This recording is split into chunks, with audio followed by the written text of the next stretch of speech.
नमस्कार दोस्तों, स्वागत है आप सभी का आपके अपने इस यूट्यूब चैनल बाय एमडी धीवर पर। तो दोस्तों, आज का जो हमारा क्लास होने वाला है वो क्लास नंबर 9वां होने वाला है। और आज की क्लास का जो हमारा विषय रहने वाला है वो हिंदी भाषा रहने वाला है। और आज की क्लास का जो हमारा टॉपिक रहने वाला है वो लिंग, जिसे अंग्रेजी में जेंडर के नाम से जानते हैं। और इस टॉपिक का आज हम लोग एमसीक्यू सीरीज करेंगे, मतलब क्वेश्चन प्रैक्टिस करेंगे। ठीक है, तो सबसे पहले अगर आप लोगों का आपका सिलेबस को दिखाओ ना, चाहे आप बीएड का प्रिपरेशन कर रहे होंगे चाहे वो डीएलएड का प्रिपरेशन कर रहे होंगे, दोनों का सिलेबस सेम है। और जो हम लोग आज पढ़ने वाले हैं वो वर्ण विचार के अंतर्गत आज हम लोग ना लिंग को पढ़ने वाले हैं, जिसका थ्योरी क्लास आप लोगों को पहले से ही मैं पढ़ा चुका हूँ। और आज हम लोग ना ये जो लिंग है ना, उससे संबंधित जितने प्रकार से क्वेश्चन बन सकते हैं उन तमाम प्रश्नों का हम लोग क्या करेंगे, प्रैक्टिस करते हुए चलेंगे। तो आप लोगों को क्या करना है, ध्यानपूर्वक आप लोगों को सारे क्वेश्चन को अटेम्प्ट करना है और ट्राई करना है आपको कि मेरे आंसर लेने से पहले खुद आप लोगों को क्या करना है, आंसर लेना है। और उसके बाद फिर मैं आप लोगों को क्या करूंगा, विस्तार पूर्वक आप लोगों का उसका आंसर दूंगा। लेकिन सबसे पहले आप लोग खुद आंसर लेना और प्रैक्टिस करते हुए चलना है। ठीक है, और आज का ये जो क्लास खत्म हो जाएगा ना, उसके बाद इसका पूरा जो पीडीएफ रहेगा वो मैं अपने व्हाट्सएप ग्रुप में डाल दूंगा, तो वहां से आप लोग डाउनलोड कर लेना। और आपकी स्क्रीन पर जो रैंडम एक नंबर आ रहा है उसमें आप लोग क्या कर सकते हो, मैसेज करके व्हाट्सएप ग्रुप में ज्वाइन कर सकते हो। ठीक है, चलिए ज़्यादा देर नहीं करते हैं, सीधा सीधा पढ़ने के ऊपर फोकस करते हैं। तो चलिए, प्रश्न क्रमांक फर्स्ट को सबसे पहले आप ध्यान से पढ़िए। हिंदी व्याकरण में कितने प्रकार के लिंग होते हैं? Option A 4, option B 3, option C 1 या ऑप्शन डी 2। तो प्रश्न क्रमांक 1 का जो करेक्ट आंसर होगा ना वो ऑप्शन नंबर डी 2 करेक्ट हो जाएगा। कैसे? हिंदी व्याकरण में कितने प्रकार के लिंग होते हैं? तो हिंदी व्याकरण में केवल 2 प्रकार के ही लिंग होते हैं। सबसे पहला जो होता है वो स्त्रीलिंग होता है और दूसरा जो होता है वो पुल्लिंग होता है। तो एक बात आप लोगों को अपने थ्योरी क्लास में आप लोगों को बताया था, हिंदी अगर पढ़ते हो और हिंदी में अगर आप लोग टॉपिक लिंग को पढ़ते हो तो उसमें केवल 2 प्रकार के लिंग होते हैं। पहला जो होगा वो स्त्रीलिंग होगा और दूसरा जो होगा वो पुल्लिंग होगा। हिंदी में केवल 2 प्रकार के लिंग होते हैं, जबकि अगर आप लोग संस्कृत पढ़ोगे तो संस्कृत जो है ना वो 3 प्रकार के उसमें लिंग होता है। सबसे पहला स्त्रीलिंग होता है, दूसरा पुल्लिंग होता है और तीसरा नपुंसक लिंग होता है। लेकिन हिंदी पढ़ते हो तो हिंदी में 2 ही प्रकार के लिंग होता है, ये आप लोगों को याद रखना है इसके बारे में। ठीक है, रटने की आवश्यकता नहीं है, केवल आप लोग एक बार पढ़ लीजिए, बेहतरीन तरीके से आप लोगों को समझ में आ जाएगा।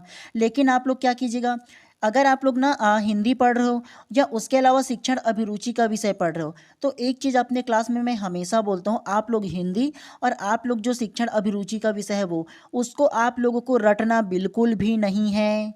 आपको कॉन्सेप्ट को समझना है, जितना से जितना ज़्यादा डाटा हो जाए ना उसको क्या करना है, कलेक्ट करना है, समझने की कोशिश करना है आप लोगों को। रटना ज़्यादा नहीं है, क्योंकि क्वेश्चन जो होता है वो हल्का घुमा करके ही पूछा जाता है, डायरेक्ट डायरेक्ट नहीं पूछा जाता है। क्यों?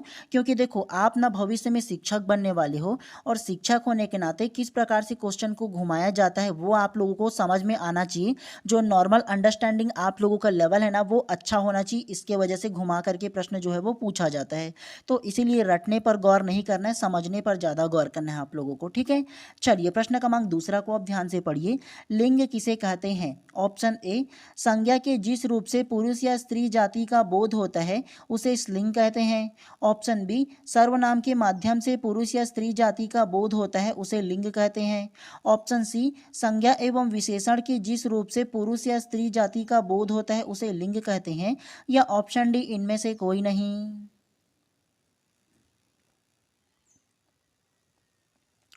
तो प्रश्न क्रमांक दूसरा का वो जो करेक्ट आंसर होगा ना वो भी ऑप्शन नंबर ए जो है इसमें करेक्ट हो जाएगा। संज्ञा के जिस रूप से पुरुष या स्त्री जाति का बोध होता है उसे लिंग कहते हैं। तो आप लोगों को मैंने थ्योरी क्लास में भी बताया था ना, आप लोगों को उसकी परिभाषा के बारे में, कि संज्ञा उसे कहेंगे जिस शब्द से आपको ये पता चले कि वो शब्द पुरुष जाति का है या स्त्री जाति का है। तो ये आप लोगों को अगर पता चलता है ना तो वो क्या कहलाएगा, वो संज्ञा कहलाता है। आप लोगों को एग्जाम्पल के थ्रू कई चीज़ें आप लोगों को बताया था ना, जैसे अगर गाय शब्द को पढ़ोगे तो वो पता चलता है गाय जो है वो स्त्रीलिंग के अंतर्गत आ जाएगा। उसी प्रकार से बैल पढ़ोगे तो वो क्या होगा, पुल्लिंग के अंतर्गत आएगा, उसमें पुरुष जाति का पता चलता है। तो इसे ही लिंग कहते हैं, आप लोगों को पता होगा, बताया था पहले ही। सरल है जी, ये जो टॉपिक है ना आप लोगों के लिए, केवल क्या है ना, आपको क्वेश्चन को 1-2 बार प्रैक्टिस करना है। प्रैक्टिस करोगे ना तो आपका और बेटर तरीके से अंडरस्टैंडिंग जो लेवल है ना वो अच्छा होगा। तो इसीलिए आप लोगों को क्या करना है, प्रैक्टिस करते हुए चलना है। ठीक है, चलिए प्रश्न क्रमांक क्रमांक तीसरा को आप ध्यान से पढ़िए। लिंग कहते हैं ऑप्शन ए वस्तु को, ऑप्शन बी प्रकृति को, ऑप्शन सी शब्द के अर्थ को या ऑप्शन डी शब्द की जाति को।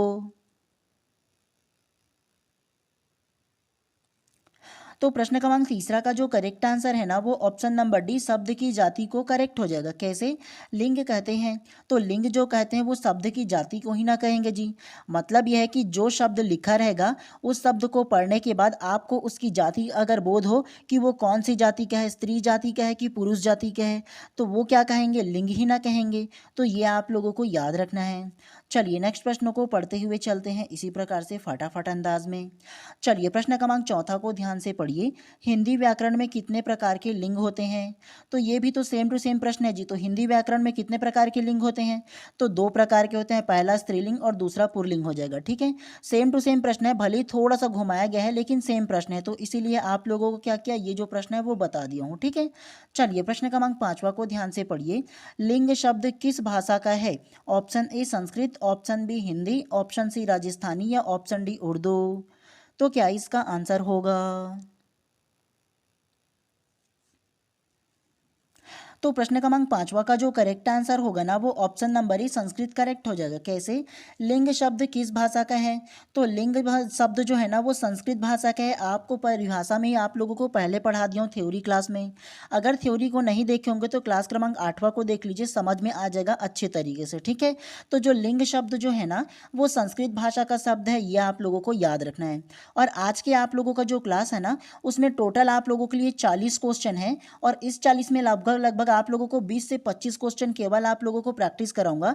उसके बाद बाकी जो क्वेश्चन होगा वो मैं अपने व्हाट्सएप ग्रुप में डाल दूंगा, तो वहां से आप लोग क्या करना, डाउनलोड कर लेना और दोबारा आप लोगों को जो एक्स्ट्रा क्वेश्चन है इंपॉर्टेंट ना तो उसको दियो, तो वहां से आप लोग पढ़ लेना। और इसका जो टोटल आंसर होगा ना वो पीडीएफ के सबसे लास्ट में दे दूंगा। 1 से लेकर के 40 तक के जितने भी प्रश्न होंगे उस सारे प्रश्न के जो आंसर है वो अपने जो पीडीएफ है ना उसके लास्ट में डाल दूंगा। और आपकी स्क्रीन पर जो नंबर आ रहा है उसमें जरूर आप लोग व्हाट्सएप में जुड़ जाइएगा, क्योंकि अभी तक के 200 प्लस लोग जुड़ चुके हैं और अपना तैयारी बेहतरीन तरीके से कर रहे हैं। ठीक है, चलिए पढ़ने के ऊपर फोकस करते हैं। तो प्रश्न क्रमांक 6 को आप ध्यान से पढ़िए। क्रिया के किस रूप में कर्ता के अनुसार लिंग परिवर्तन नहीं होता? ऑप्शन ए वर्तमान कालिक रूप, ऑप्शन बी भविष्य कालिक रूप, ऑप्शन सी भूतकालिक रूप या ऑप्शन डी आज्ञार्थक रूप। तो क्या इसका आंसर हो सकता है?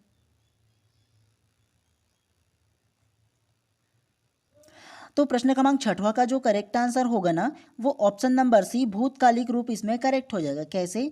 क्रिया के किस रूप में कर्ता के अनुसार लिंग परिवर्तन नहीं होता? तो क्रिया के किस रूप में बोला है ना तो वो भूतकालिक रूप में क्या होता है, भूतकालिक रूप में कर्ता के अनुसार जो लिंग में परिवर्तन नहीं होता है, ये आप लोगों को ना नोट करके रखना है। ठीक है, क्यों? क्योंकि ऐसे प्रश्न ना पूछे जाते हैं, थोड़ा सा कंफ्यूजन टाइप के रहता है ना, तो इसीलिए पूछा जाता है। तो चाहो तो इसको नोट करके रख सकते हो। और आप लोगों को जो जो नोट करने के लिए बोलूंगा ना उन तमाम प्रश्नों को नोट करते हुए भी चलिएगा। क्यों? क्योंकि एग्जाम से एक हफ्ते पहले आप लोगों को क्विक रिवीजन भी तो करना है। तो रिवीजन कैसे करोगे? जो आप नोट्स बनाए रहोगे अलग अलग विषयों का उन्हीं का रिवीजन कर पाओगे। उसके अलावा सोचोगे कि मैं पूरा पीडीएफ को पढूं, तो पूरा पीडीएफ को थोड़ी ना पढ़ पाओगे जी, सारे सब्जेक्ट का। उसके अलावा सोचोगे कि मैं अपना क्या है, अपना वीडियोस को देख करके मैं पढ़ लूँ, तो आप लोग पूरा क्लास का वीडियोस देख करके थोड़ी ना रिवीजन कर पाओगे। लेकिन जो आप नोट्स बनाए रहोगे उसका जरूर रिवीजन कर पाओगे। तो इसीलिए जो जो बोलता हूँ उसको नोट करते हुए चलिएगा। ठीक है, चलिए प्रश्न क्रमांक 7वां को ध्यान से पढ़िए। अप्राणीवाचक शब्दों के लिंग निर्णय का आधार है? ऑप्शन ए उसके साथ प्रयुक्त क्रिया, ऑप्शन बी उसके साथ प्रयुक्त विशेषण, ऑप्शन सी उसके साथ प्रयुक्त अव्यय या ऑप्शन डी ए और बी दोनों सही हैं। तो प्रश्न क्रमांक 7वां का जो करेक्ट आंसर होगा ना वो ऑप्शन नंबर डी ए और बी दोनों सही है, करेक्ट हो जाएगा। कैसे? अप्राणीवाचक शब्दों के लिंग निर्णय का आधार है। तो अप्राणीवाचक शब्दों के लिंग निर्णय का आधार बोला है जिसमें प्राणी का ना क्या है, बोध ना होता हो ना, तो उसे अप्राणीवाचक शब्द कहेंगे। तो वो कौन कौन सा होगा? ए उसके साथ प्रयुक्त क्रिया के साथ हम लोग जानते हैं, और बी उसके साथ प्रयुक्त विशेषण के साथ जानते हैं। ठीक है, तो क्रिया और विशेषण के साथ हम लोग ये जानते हैं कि लिंग निर्णय का आधार क्या क्या होता है अप्राणीवाचक शब्दों में। ठीक है, तो ये आप लोगों को ध्यान रखना है। चलिए नेक्स्ट प्रश्न को पढ़ते हुए चलते हैं इसी प्रकार से। अब तो ध्यानपूर्वक आप लोग क्या कीजिएगा, इसको प्रश्न को पढ़िएगा। ठीक है, चलिए आप लोगों के लिए ना एक कूट टाइप से प्रश्न है तो इसको पढ़ना है। प्रश्न क्रमांक 8वां को ध्यान से पढ़िए। निम्न प्रश्न लिंग से संबंधित है। पहला करके दिया है कूट में, अकारांत तथा आकारांत पुल्लिंग शब्दों के ईकारांत कर देने से वे स्त्रीलिंग हो जाते हैं। दूसरा को पढ़िए, जाति बोधक शब्दों के अंतिम स्वर का लोप कर उनमें कहीं इन और कहीं आइन प्रत्यय लगाकर स्त्रीलिंग बनाया जाता है। निम्न कथनों पर विचार कीजिए और सही उत्तर चुनिए। ऑप्शन ए केवल एक सही है, ऑप्शन बी केवल दो सही है, ऑप्शन सी एक और दो दोनों सही है, या ऑप्शन डी एक और दो दोनों गलत है। तो क्या इसका आंसर हो सकता है, गैस कीजिए सबसे पहले आप।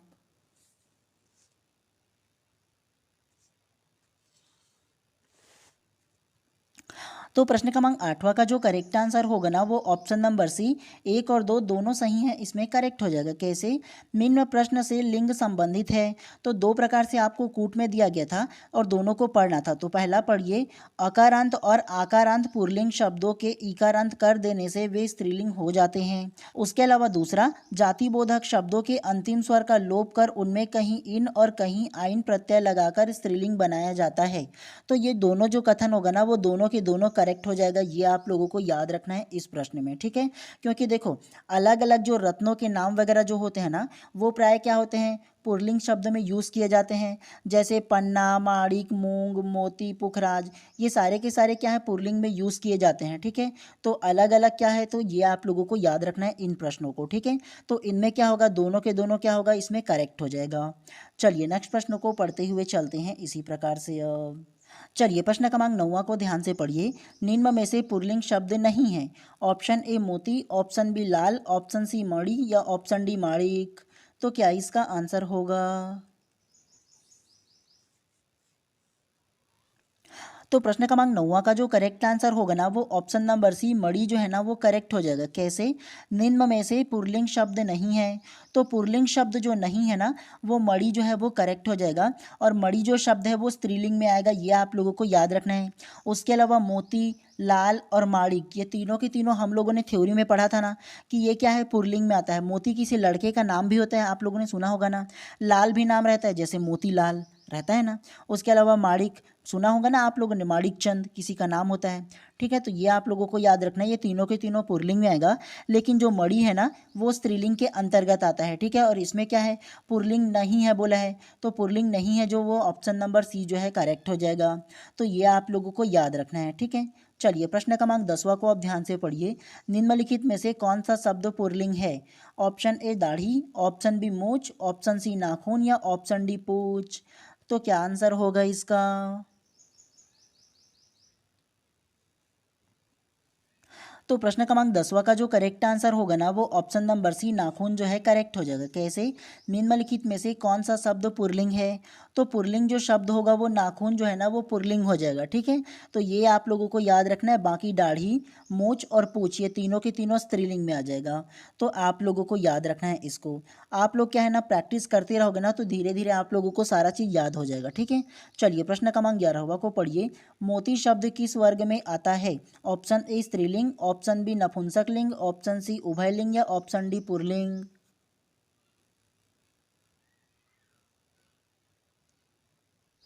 तो प्रश्न क्रमांक 11 का जो करेक्ट आंसर होगा ना वो option number D pulling correct हो जाएगा। कैसे? मोती शब्द किस वर्ग में आता है? तो अभी जस्ट आप लोगों को प्रश्न में बताया था ना कि मोती किसी लड़के का नाम होता है, और उसके बाद लाल भी लिखा था, तो मोतीलाल किसी लड़के का नाम होता है बोला था ना। तो मोती जो नाम होगा वो किसी लड़के का नाम है, और लड़का क्या होगा, पुल्लिंग के अंतर्गत आ जाएगा। तो ये आप लोगों को याद रखना है। तो इस प्रकार से प्रश्न क्रमांक 11 का जो करेक्ट आंसर है ऑप्शन नंबर डी पुल्लिंग, इसमें करेक्ट हो जाएगा। चलिए प्रश्न क्रमांक 12वां को ध्यान से पढ़िए। कौन सा द्रव्य स्त्रीलिंग है? ऑप्शन ए पानी, ऑप्शन बी रस, ऑप्शन सी जल, या ऑप्शन डी कॉफी। तो प्रश्न क्रमांक 12 का जो करेक्ट आंसर होगा ना वो ऑप्शन नंबर डी कॉफी जो है ना वो स्त्रीलिंग के अंतर्गत आ जाएगा। कैसे? कौन सा द्रव स्त्रीलिंग है बोले है ना, तो ये जो कॉफी है ना वो स्त्रीलिंग के अंतर्गत आ जाएगा, ठीक है। आप लोग ऐसे याद रख लेना, कॉफी जो है ना वो लड़कियों को सबसे ज़्यादा क्या है, पसंद है। तो ये रख लेना, कॉफी पसंद है, कॉफी मतलब स्त्रीलिंग है लड़कियों को, ठीक है। तो ऐसे समझ लेना। बाकी पानी, जल और रस जो है ना वो तीनों के तीनों पुल्लिंग के अंतर्गत आ जाएगा, ठीक है। चलिए नेक्स्ट प्रश्न को पढ़ते हुए चलते हैं इसी प्रकार से। चलिए प्रश्न क्रमांक 13वां को पढ़िए। लिंग की दृष्टि से दही क्या है? ऑप्शन ए स्त्रीलिंग, ऑप्शन बी पुल्लिंग, ऑप्शन सी नपुंसकलिंग, या ऑप्शन डी उभयलिंग। तो क्या इसका आंसर होगा?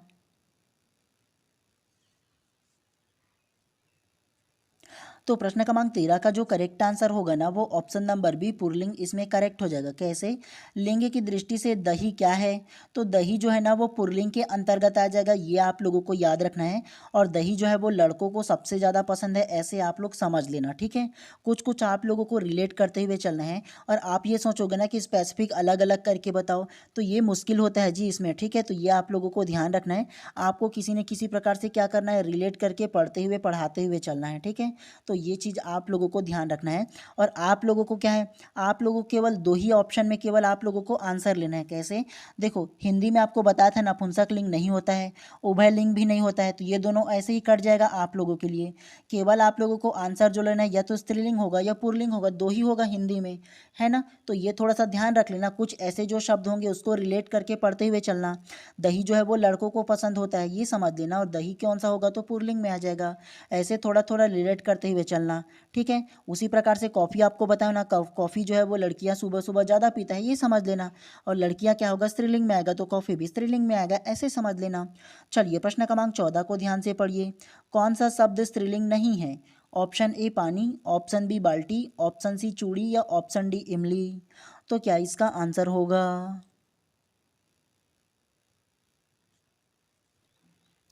तो प्रश्न क्रमांक 14 का जो करेक्ट आंसर होगा ना वो ऑप्शन नंबर ए पानी करेक्ट हो जाएगा। कैसे?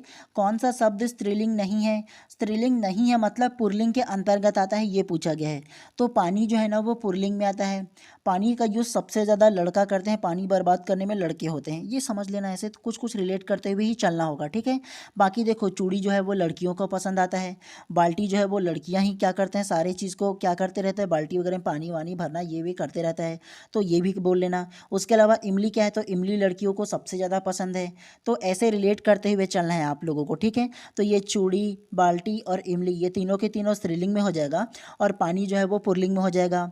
मैं जो आप लोगों को अलग तरीके से बता रहा हूँ ना, थोड़ा सा आपको लोगों को क्या लगेगा, उटपटांग लगेगा कि पानी का बर्बाद कौन करता है, लड़के करते हैं, तो ये उटपटांग लगेगा। और ऐसे अगर प्रश्न आपके एग्जाम में आएगा ना, तो मेरी जो कही हुई बात है ना वो आप लोगों को क्या होगा, रिकॉल होगा, तुरंत ही आपके माइंड में आएगा। क्यों? क्योंकि पानी लड़के बर्बाद करते हैं, सर ने ऐसा बोला था, तो ये आप लोग क्या करोगे, समझोगे।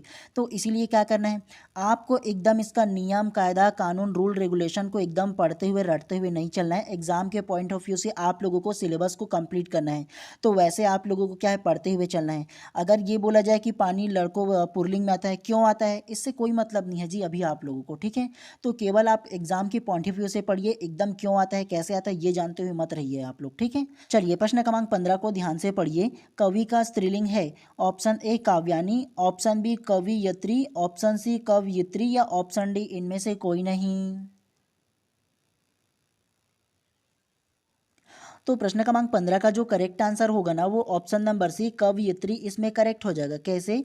कवि का स्त्रीलिंग है, तो कवि का जो स्त्रीलिंग होगा ना वो कवयित्री इसमें करेक्ट हो जाएगा, ये आप लोगों को याद रखना है, ठीक है। इस प्रकार से क्वेश्चन जो है वो आते रहता है, तो ये आप लोगों को क्या करना है, याद रखना है। चलिए नेक्स्ट को पढ़ते हैं। प्रश्न क्रमांक 16 को ध्यान से पढ़िए। निम्नलिखित में से किस नदी का नाम स्त्रीलिंग में प्रयुक्त नहीं होता है? मतलब पुल्लिंग में जो होगा उसको बताना है। Option A Narmada, option B Tapti, option C Sindhu या ऑप्शन डी तांदुला।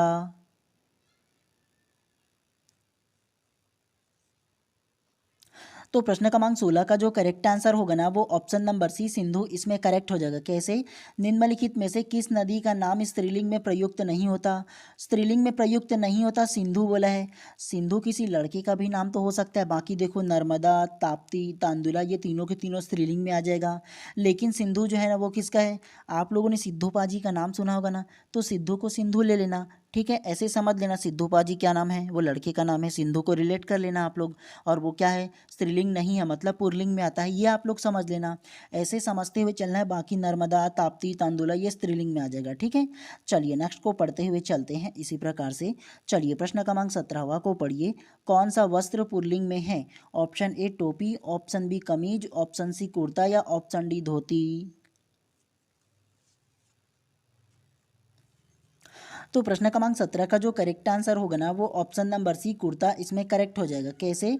कौन सा शब्द पुल्लिंग में है? तो पुल्लिंग जो शब्द है ना वो कुर्ता जो है वो पुल्लिंग में आएगा, ये आप लोगों को याद रखना है। ठीक है, हम लोग बोलते हैं ना जी कि कोई भी अगर फेस्टिवल होता है, जैसे कि क्या है दिवाली वगैरह हो गया, तो हम लोग कुर्ता पहनना ज़्यादा पसंद करते हैं। या किसी के शादी में नॉर्मल मेहंदी कार्यक्रम हो गया तो कुर्ता ही पहनते हैं लड़के जो होते हैं वो जनरली। तो कुर्ता किसको पसंद है? तो वो पुल्लिंग को पसंद है, लड़कों को पसंद है, ये आप लोगों को याद रखना है। बाकी टोपी, कमीज और धोती ये तीनों के तीनों स्त्रीलिंग में आएगा, ये याद रखना है। ठीक है, तो ये आप लोग क्या करना चाहो तो नोट करके रख सकते हो, और अपने थ्योरी क्लास में भी बोला था आप लोगों को। चलिए नेक्स्ट प्रश्न को पढ़ते हुए चलते हैं इसी प्रकार से। चलिए प्रश्न क्रमांक 18 को ध्यान से पढ़ते हैं। अनुज शब्द को स्त्रीवाचक बनाने के लिए किस प्रत्यय का प्रयोग किया जाएगा? ऑप्शन ए इक, ऑप्शन बी ई, ऑप्शन सी आ या ऑप्शन डी ई। तो क्या इसका आंसर होगा? तो प्रश्न क्रमांक 18 का जो करेक्ट आंसर होगा ना वो ऑप्शन नंबर सी आ जो है इसमें करेक्ट हो जाएगा। कैसे? अनुज शब्द को स्त्रीवाचक बनाने के लिए किस प्रत्यय का प्रयोग किया जा सकता है? तो ये जो अनुज शब्द है ना उसको क्या बनाना है? स्त्रीवाचक शब्द बनाना है। तो ये जो अनुज है वो पुरुषवाचक शब्द है, लेकिन इसको स्त्रीवाचक शब्द बनाएंगे तो अनुज में आ की मात्रा लगा देंगे तो अनुजा हो जाएगा ना। जी हाँ, लास्ट में आ क्या करना है? प्रत्यय लगाना है बोले ना, तो लास्ट में आ का प्रत्यय लगा देंगे तो अनुज जो है वो लड़का हो जाएगा और अनुजा जो है वो लड़की में आ जाएगा। तो इस प्रकार से प्रश्न क्रमांक 18 का जो करेक्ट आंसर होगा ऑप्शन नंबर सी जो है इसमें करेक्ट हो जाएगा। चलिए नेक्स्ट को पढ़ते हैं। तो प्रश्न क्रमांक 19 को पढ़िए। चित्र शब्द का निर्धारण किस समूह में होगा? ऑप्शन ए पुल्लिंग, ऑप्शन बी स्त्रीलिंग, ऑप्शन सी उभयलिंग या ऑप्शन डी नपुंसकलिंग। तो प्रश्न क्रमांक 19 का जो करेक्ट आंसर होगा ना वो ऑप्शन नंबर ए पुल्लिंग इसमें करेक्ट हो जाएगा। कैसे? चित्र शब्द का निर्धारण किस समूह में होगा? तो ये जो चित्र शब्द है ना वो पुल्लिंग शब्द हो जाएगा, ये आप लोगों को याद रखना है, क्योंकि चित्र जो है ना वो लड़के ही ज़्यादा बनाते हैं, ऐसे समझ लेना। ठीक है, आप लोगों को क्या है, और आप लोगों को एक बात याद रखना है, ये जो आप लोगों को ये भी बताया था ना कि ये जो लास्ट में त्र से अंत होने वाले जो शब्द होंगे वो क्या होता है? तो त्र से अंत होने वाले जो शब्द होता है वो प्राय क्या होता है? पुल्लिंग के अंतर्गत आता है, ये भी आप लोगों को बताया था, है ना। तो ऐसे भी आप लोग थ्योरी के बेस पर याद रख सकते हो। ठीक है, उसके अलावा डायरेक्टली अगर आप लोग सोचोगे ना कि मैं किसी प्रकार से और टाइप से याद रखूं तो आप लोग रिलेट करके पढ़ सकते हो। चलिए प्रश्न क्रमांक 20वां को ध्यान से पढ़िए। इनमें से कौन सा पुल्लिंग नहीं है? ऑप्शन ए समुदाय, ऑप्शन बी समाज, ऑप्शन सी सभा या ऑप्शन डी परिवार। तो प्रश्न क्रमांक 20 का जो करेक्ट आंसर होगा ना वो ऑप्शन नंबर सी सभा जो है इसमें करेक्ट हो जाएगा। कैसे? इनमें से कौन सा पुल्लिंग नहीं है? तो इनमें से जो पुल्लिंग नहीं है ना वो ऑप्शन नंबर बी सभा इसमें करेक्ट हो जाएगा। तो ये आप लोगों को याद रखना है, सभा जो है ना असेंबली जो है ना वो क्या होगा? वो पुल्लिंग नहीं है, स्त्रीलिंग के अंतर्गत आता है। बाकी समुदाय, समाज और परिवार ये तीनों के तीनों क्या है? ये पुल्लिंग में आता है। ठीक है, और केवल सभा जो है ना वो स्त्रीलिंग में आता है, तो ये चीज़ आप लोगों को याद रखना है। उसके अलावा आप लोगों को एक चीज़ और बताया था ना कि जितने इसमें सभा वाले जो शब्द आएगा ना जिससे आपको ये बोध होगा कि वो असेंबली वगैरह लगा हुआ है, तो उस प्रकार के जो वर्ड होगा वो किस में आएगा? पुल्लिंग में आएगा, आप लोगों को ये बताया था ना। उसके अलावा आप लोगों को ये भी बताया था कि एक केवल जो शब्द है वो केवल स्त्रीलिंग में आएगा, जैसे सभा हो गया वो केवल किस में आएगा? तो वो आप लोगों का स्त्रीलिंग में आ जाएगा। बाकी समुदाय, समाज, परिवार ये सारे के सारे शब्द किस में आएगा? तो वो पुल्लिंग के अंतर्गत आ जाएगा, ये आप लोगों को याद रखना है इसके बारे में। ठीक है, तो इसलिए प्रश्न क्रमांक 20 का जो करेक्ट आंसर होगा ना ऑप्शन नंबर सी जो है इसमें करेक्ट हो जाएगा।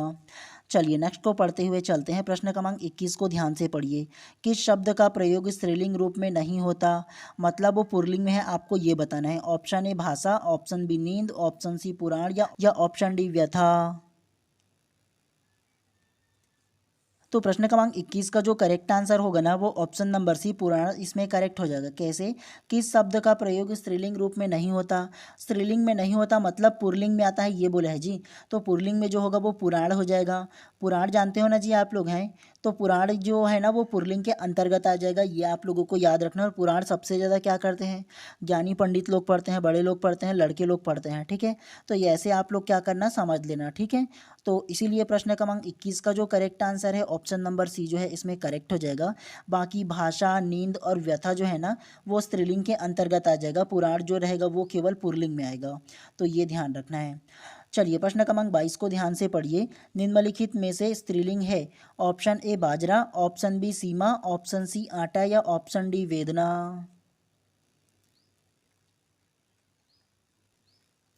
तो प्रश्न क्रमांक 22 का जो करेक्ट आंसर होगा ना वो ऑप्शन नंबर डी वेदना इसमें करेक्ट हो जाएगा। कैसे? निम्नलिखित में से स्त्रीलिंग है, तो स्त्रीलिंग जो होगा ना वो वेदना जो है वो स्त्रीलिंग हो जाएगा। किसी का नाम भी होता है ना जी वेदना, आप लोगों ने सुना होगा, ठीक है, तो इसीलिए ये जो वेदना शब्द है ना वो स्त्रीलिंग के अंतर्गत आ जाएगा। बाकी बाजरा, सीमा और आटा ये तीनों के तीनों पुल्लिंग में आ जाएगा। सीमा भी लड़कियों का नाम होता है, लेकिन आप लोग क्या लेना है, इसको लड़कों के लेना है, ठीक है। तो ये क्या होगा, वेदना जो है वो स्त्रीलिंग में आएगा, बाकी ऑप्शन जो है वो पुल्लिंग में आ जाएगा। तो ऐसे आप लोगों को क्या करना है, ध्यान रखना है। चलिए नेक्स्ट प्रश्न को पढ़ते हुए चलते हैं फटाफट अंदाज में इसी प्रकार से। चलिए प्रश्न क्रमांक 23वां को पढ़िए। नायक शब्द का स्त्रीलिंग रूप क्या है? ऑप्शन ए नायिका, ऑप्शन बी नायिका, ऑप्शन सी नायिका या ऑप्शन डी नायिका। देखो आप लोगों को इसमें पढ़ते हैं ना वो थोड़ा सेम टू सेम पढ़ते हैं। उसके अलावा आपको केवल ना क्या है, आपको पहचानना है ये शब्द को देख कर कि स्त्रीलिंग शब्द कौन सा होगा, आपको ये पहचानना है, ठीक है। नायक का क्या होगा, नायिका होगा, ये तो पता है, लेकिन कौन सा तीनों चारों शब्द में शुद्ध है, आपको ये पहचानना है।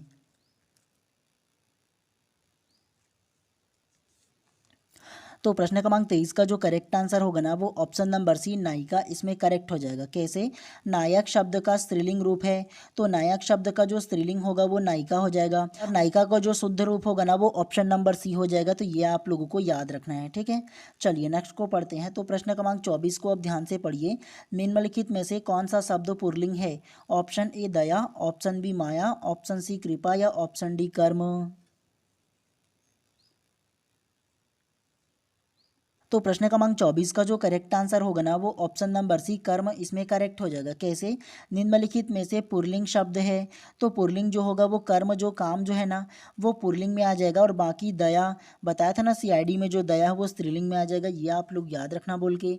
उसके अलावा माया लड़कियों का नाम ही होता है, कृपा भी क्या होता है, लड़कियों का ही नाम के अंतर्गत आ जाता है। तो ये तीनों के तीनों क्या होगा, वो तीनों के तीनों स्त्रीलिंग में आ जाएगा, लेकिन कर्म जो है वो पुल्लिंग में हो जाएगा, ठीक है। तो ये आप लोगों को याद रखना है। चलिए नेक्स्ट प्रश्न को पढ़ते हुए चलते हैं। चलिए प्रश्न क्रमांक 26 को ध्यान से पढ़िए। निम्नलिखित शब्द में स्त्रीलिंग संज्ञा शब्द कौन सा है? ऑप्शन ए चील, ऑप्शन बी उल्लू, ऑप्शन सी केचुआ या ऑप्शन डी पक्षी।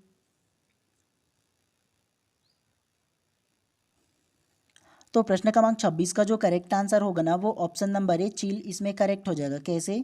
निम्नलिखित शब्द में स्त्रीलिंग संज्ञा शब्द कौन सा है? तो स्त्रीलिंग में जो आएगा वो चील जो है ना वो स्त्रीलिंग में उपयोग होता है, ये आप लोगों को याद रखना है। बाकी उल्लू, केचुआ और पक्षी ये तीनों के तीनों क्या आता है, पुल्लिंग में आता है, ठीक है। चील जो है वो स्त्रीलिंग में आ जाएगा, ये अक्सर कई भी एग्जाम में ना पूछा गया है, तो चाहो तो इसको आप लोग नोट करके रख सकते हो, ठीक है। तो इसीलिए प्रश्न क्रमांक 26 का जो करेक्ट आंसर होगा ना ऑप्शन नंबर ए जो है वो करेक्ट हो जाएगा। बाकी अब आप लोगों को ना ये प्रश्न क्रमांक 27 से लेकर के जितना भी प्रश्न क्रमांक 40 तक की है ना वो आप लोगों को क्या करूँगा, मैं अपने व्हाट्सअप ग्रुप में डाल दूंगा पूरा इसका जो PDF है वो, तो आप लोग क्या करना वहाँ से डाउनलोड करके एक बार प्रैक्टिस कर लेना, पढ़ लेना आप लोग, ठीक है। तो आप लोगों को क्या है ना एक्स्ट्रा क्वेश्चन केवल उन्हीं को देता हूँ जो लोग व्हाट्सअप ग्रुप में क्या होते हैं रहते हैं, क्योंकि उन्हीं लोगों को अच्छे से क्या हो तैयारी करते बन जाए, तो इसीलिए मैं क्या करता हूँ उन्हीं को ज़्यादा क्या करता हूँ जो क्वेश्चन है ना एक्स्ट्रा वो प्रोवाइड करता हूँ, ताकि अच्छे से वे लोग क्या कर पाएँ, तैयारी कर पाएँ, ठीक है। तो आप लोग भी चाहते हो ना तो व्हाट्सअप ग्रुप में जरूर जुड़ जाइएगा और अपना जो तैयारी है वो करिएगा आप लोग, ठीक है। और इन 2 महीने में आप लोगों का जो सिलेबस है ना वो मैं कंप्लीट करा दूंगा, तो इसीलिए अच्छे से आप लोगों को क्या करते हैं पढ़ते हुए चलना है, ठीक है। चलिए आप लोगों को ना इसका जो PDF है तुरंत ही व्हाट्सअप ग्रुप में डाल देता हूँ, तो वहाँ से डाउनलोड करके पढ़ लीजिएगा आप लोग, ठीक है। चलिए मिलते हैं इसी प्रकार से नेक्स्ट क्लास में। आप सभी लोगों का दिन शुभ एवं मंगलमय हो।